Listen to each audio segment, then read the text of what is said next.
news, and this was a huge moment for the community. Soon enough, though, the hype died down, and we all noticed the flaws, like the token system, microtransactions, the slow gameplay, and the complete lack of endgame content. The player count plummeted to dangerously low levels, and especially with the release of the terrible Curse of Osiris expansion, it looks like Destiny might not even survive the year. Zone A. Zone B captured. You have zone advantage the following year, and they delivered Forsaken, one of the greatest expansions the game has ever seen.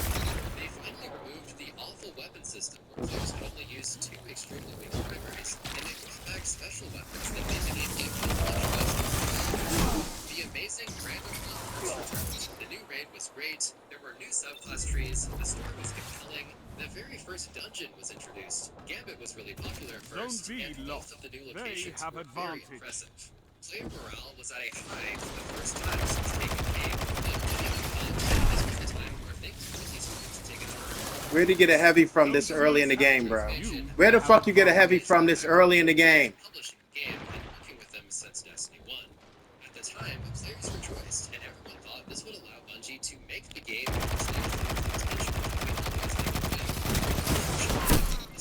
Activision also meant that Bungie lost the support of 2 major studios for helping them make the game, and thus, the next year did not contain a lot of content. Seasons became less involved, they no longer contained raids, and even expansions were significantly smaller than expected. This was evident in Shadowkeep, where the story left players with more questions than answers. It delivered no new destinations other than a reskinned moon from Destiny 1, and there was also a mediocre raid, nothing for Gambit, the game that notably became which absolutely spiked the players to insane levels, but this also caused Bungie to drastically change their approach to game design. Instead of focusing on improving the core of the game like they did in the past, Bungie leadership was now focused exclusively on developing paid content. This meant that all free content, including PvP, would essentially get 0 development. They basically gave 0 attention to strikes, and anything else that I'm behind the wall? How the fuck you shoot me through the rock, bro? How you shoot me through the rock? Big ass boulder. Really? Really? To be one of the more damaging decisions for the game's future. Expansion after expansion, there will be literally content, and this understandable meant most PvP players quitting the game. Nowadays, almost nobody plays the game for its PvP anymore. But back in the day, it was a huge difference. PvP was actually expected and updated, and it was a huge part of the game. Get the fuck out of here! You saw that? 31 to 56. I wonder the fuck how, bro. Stand fucking cheating. What the fuck is the point of playing the game if you're not gonna play the game? Like, you're not playing the game. You're on some other shit. You're playing some other game that doesn't exist. Cheating like that, bro.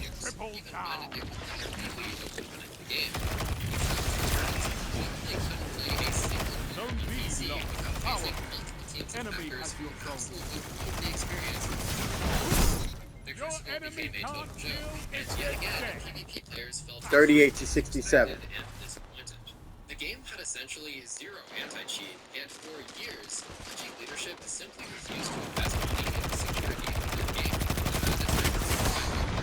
Anti-cheat companies. See, stop taking damage. Many Crucible players had Completely. the game due to the split with Activision. Took no damage. 40 to 81. This is not a match, bro. This ain't no fucking match. Forsaken. Bungie leadership noticed this, and they concluded that they had actually over-delivered by releasing too much content in Forsaken. They felt that it was a mistake to create an amazing expansion like Forsaken because players now expect This is a waste of fucking time. This is a waste of time, bro. And also have a large amount of content. So from this point onward, Bungie leadership decided that they would produce consistently mediocre content so that the player base would always know what to expect. Instead of letting their developers create something awesome, the leadership forced them to release a worse product. There were allegedly many situations where a team of developers wanted to go above and beyond and create something really cool, but then the leadership stepped in and told them, and I quote, "We should not ship this because it's an over-delivery that will set us up for failure in the future." Looking back, Zone many A players lost. consider this They the have reason why advantage. Destiny has stagnated over the Complete years. waste of There time. was a lack of content, a severe lack of innovation, and no ambition for making anything that might actually shake things up and surprise us. Every single season felt identical because Bungie wanted to avoid over-delivery, but in the end, the repetitive and boring seasonal model would turn out to be extremely detrimental to the game.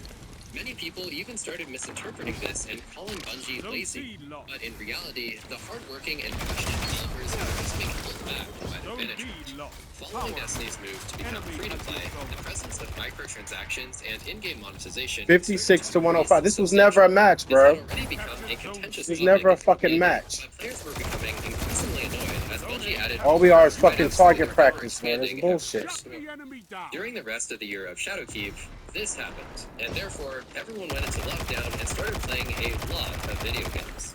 Bungie saw this as an opportunity. Oh, but he gets that as cover. But when I go around it, I don't get the same cover that he just had, right? A studio with multiple successful games. They went Wasting on an people's absolute time, bro. spending spree, hiring hundreds of new employees and handing out hundreds of promotions to existing employees.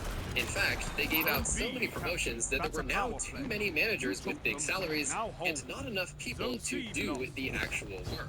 That is a direct quote from people who worked there, by the way. Like, they literally had too many higher-ups and not enough people developers. You see how you miss? The game. In addition to this, Bungie leadership started to mismanage their resources. The score didn't go up. He's killing people left and right over there with his super, and nothing happened to the score. They instead spent millions of dollars developing new games that would ultimately never see the light of day.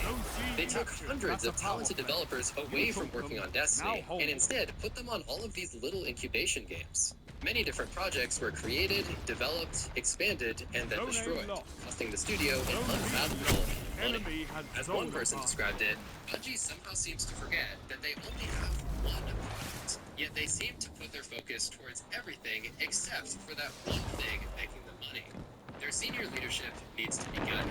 They simply don't have the first idea You of how have to zone run a advantage. gaming company, it seems. Got It covered also real was fucking random easy, people on didn't the it? internet who thought 3 this minutes either, left. because internally Zone there C were lost. reports of employees straight up telling the upper management that doing all of these incubation projects was not good. When the Beyond expansion finally released in 2020, their They've greatest almost mistake won. of all Of course they've almost fucking won. It was never a match, bro. It was never a fair match. Then they added. So this expansion was in fact not an expansion. It was actually a contraction. The content and the so-called Destiny content vault was easily the most hated thing they've ever done. And all Wow. of this content simply got deleted. Like, just look at the amount of stuff they removed. Complete waste of fucking Bungie time. felt that removing the content was necessary. and Complete maybe waste it of time. was, but it had an extreme effect that crippled the game. Here's the thing. It's had a Zone B. massively negative You have impact zone on player advantage. sentiment. With one upload comment reading, they lost my trust and I stopped playing when they removed the campaign from the game. That's theft, literally. There were hundreds of videos and articles just Zone A absolutely lost. roasting the game They have for deleting its advantage. content. Defeat. And you've got to understand, through it a is door. not normal for an MMO to do this. Destiny quickly got the reputation for being that game that deletes got its to own hold those content. zones. And this was a massive Maybe next meme in time, the broader Bungie. gaming community. They can legally remove whatever they want from the game, but from the gamer's perspective, Waste of fucking it time. really sucks to buy Complete things waste of that then fucking have them time. taken away a couple years later. Existing players of the game were obviously unhappy about the removal of content, but the Look at these people who numbers. got hurt the most 3.25, were actually 3.29, the new players. 1.82, Since such a large portion of the 1.6, game's 1.7, history just 0.71, got deleted, 0.86, it became 0.6, extremely difficult for new 1.5, players to get 1.3, started and 1.3. understand what is going on Either in the game. algorithm or With somebody's almost all of the cheat. story no longer You know what the existing, fuck I say? Destiny's It's narrative some became bullshit. extremely confusing because you could no longer experience all of the events in the timeline. The vast majority of free-to-play content was also gutted, so new players became far less likely to actually get deep into the game and want to buy the expansions. The new player experience as a whole was just an unmitigated catastrophe, and somehow Bungie leadership decided that they were okay with this. Year after year, nothing would be done to improve the new player experience. New players are essential to keeping any live service game alive, and it blows my mind that Bungie leadership did not invest a single dollar into fixing this absolute disaster. There have been thousands of Reddit posts where a new player joins the game, gets completely lost, and then quits because the game is so unbelievably confusing and literally nothing is explained. I have 2 different million-view videos explaining exactly what is wrong with the new player experience. I basically spoon-fed the exact list of issues to Bungie, but still, their leadership decided to do nothing. They would eventually add a couple small tweaks like the Guardian rank system, but quite truthfully, these things did not move the needle for improving the new player experience. In other news, the Beyond Light expansion continued the trend of neglecting PvP by removing 11 maps instead of adding any new ones. Especially considering the introduction of the overpowered stasis subclass reality. If we get this shotgun though, yes, alright. Whoa, that is a lot of bullets. But there's a boss coming. We assumed that Bungie would have learned from their past mistakes, but unfortunately we got a half-baked product that was worse than Destiny 1 in many ways. In fact, some players were so disappointed that they wanted to just go back I know you fucking lying. You just had a whole fucking ad. I know you fucking lying. to Destiny 1 and abandoned D2 altogether. This disappointment surrounding the launch was catastrophic for player retention, much like it was during the original launch of 2014. This was only amplified because many players were giving Destiny a second chance, but then they felt like they got burned by Bungie for a second time. In addition to the Exactly. returning Every players, fucking though, day. there were also millions of new players who were trying out the game, and especially with Destiny 2 coming to PC, this was our big chance to go mainstream and become one of the biggest games on the market.